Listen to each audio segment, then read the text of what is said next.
Welcome to today's analysis. We're opening the vault on a deeply chilling investigation that has literally frustrated detectives, the FBI, and master codebreakers for decades. We're talking about a terrifying phantom who cast a massive, dark shadow over San Francisco in the late 1960s. A figure who famously called himself the Zodiac. Okay, let's dive into this, because the core of this whole mystery is just a baffling question. Could a killer actually taunt the authorities, send handwritten letters daring them to catch him, and somehow just never face justice? I mean, we are dealing with an unbelievable level of arrogance here. Just imagine a criminal who literally phones the police to report his own crimes, casually giving away his location right after striking, and still manages to slip away. He wasn't just a murderer. He was a pioneer of media manipulation and psychological terrorism who essentially invented the modern supervillain serial killer trope. To really get a sense of this, let's look at the sheer speed and rapid escalation of his reign of terror. Over a period of less than a year, from December 1968 to October 1969, he struck across these four specific dates and locations. He escalated from isolated, rural dirt roads right into the bustling heart of San Francisco. So let's break down exactly how this nightmare unfolded. Chapter 1. The First Strikes. December 1968. A cold night on a lonely dirt road that would change American criminal history forever. The terrifying story officially kicks off on December 20th, 1968. High schoolers David Faraday and Betty Lou Jensen were parked on a dirt path called Lake Herman Road when an unknown man unleashed a barrage of gunfire, tragically taking both their lives. Detectives were completely baffled by the total lack of motive or physical clues. It was like a ghost had struck. Then, exactly 6 months later, on July 4th, 1969, the nightmare repeated itself at Blue Rock Springs Park. Darlene Ferrin and Mike Mageau were attacked in a remarkably similar, totally unprovoked way. Darlene died, but Mike miraculously survived. But here's where it gets truly shocking. Just 40 minutes after the attack, a heavy voice called the local police station and said, "I wish to report a double murder, and I also killed those kids last year." He was proudly taking credit, and right then and there, the legend of the Zodiac was born. Chapter 2. The Cryptic Letters and Media Circus. Moving to August 1st, 1969, where the killer turned his violence into a terrifying public spectacle. 3 major San Francisco newspapers simultaneously received handwritten letters containing unreleased crime scene details that literally only the true murderer could possibly know.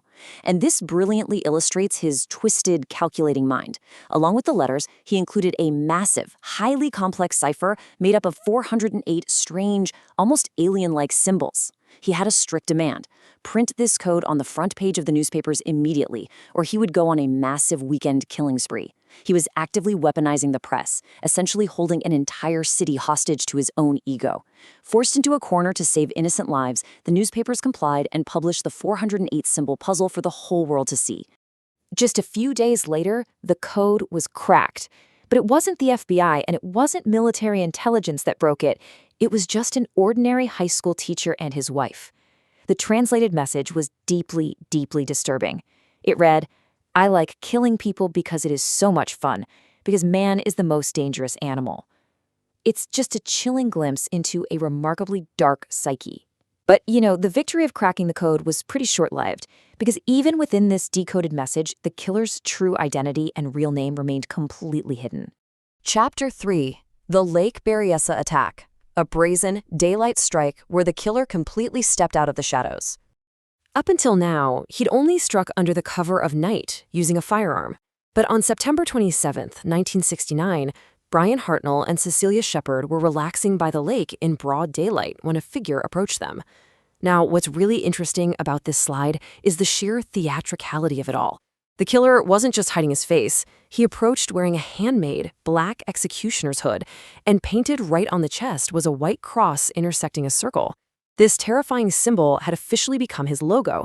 He tied the couple up and attacked them with a long knife, leaving behind a truly haunting visual signature. Before fleeing the scene, the killer left another incredibly brazen mark. He calmly took a black marker and wrote the exact dates of his previous murders directly onto the victim's car door. It was a proud, unmistakable way to tie his crimes together. Miraculously, Brian Hartnell survived the attack. And because of him, police finally had a detailed, horrifying description of the masked figure who was terrorizing their state. Chapter 4: The Final Confirmed Murder. October 1969. The Zodiac abandons his rural hunting grounds and enters the bustling heart of San Francisco. On October 11th, the Zodiac got into a yellow cab and fatally shot the driver, Paul Stein, right out in the open city streets. Because it was a busy urban location, police were dispatched almost immediately. They were literally moments away from catching him right then and there. But a fatal misunderstanding occurred. The initial police radio dispatch mistakenly described the suspect with the wrong race.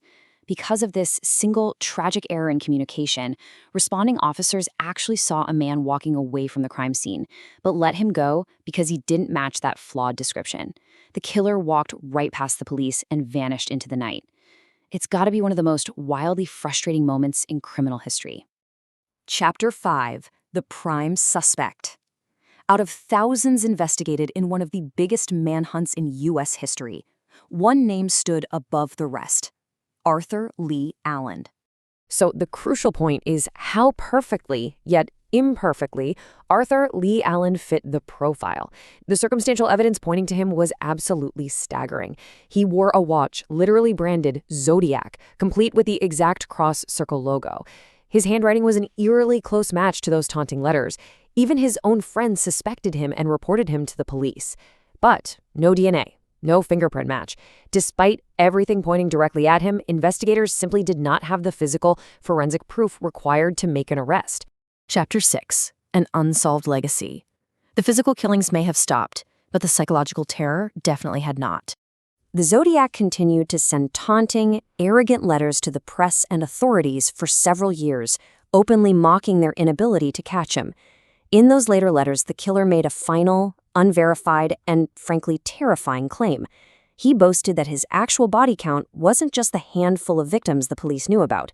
No, he claimed he had successfully murdered a total of 37 people. Whether this was the truth or just the narcissistic brag of a master manipulator desperate for attention, authorities could never confirm it. And then, the letters just stopped coming.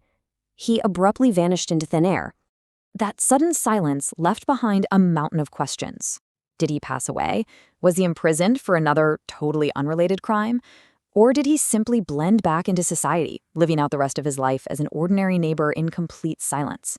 This dark history remains locked away, completely unsolved to this very day. So I want to pass the investigation over to you now.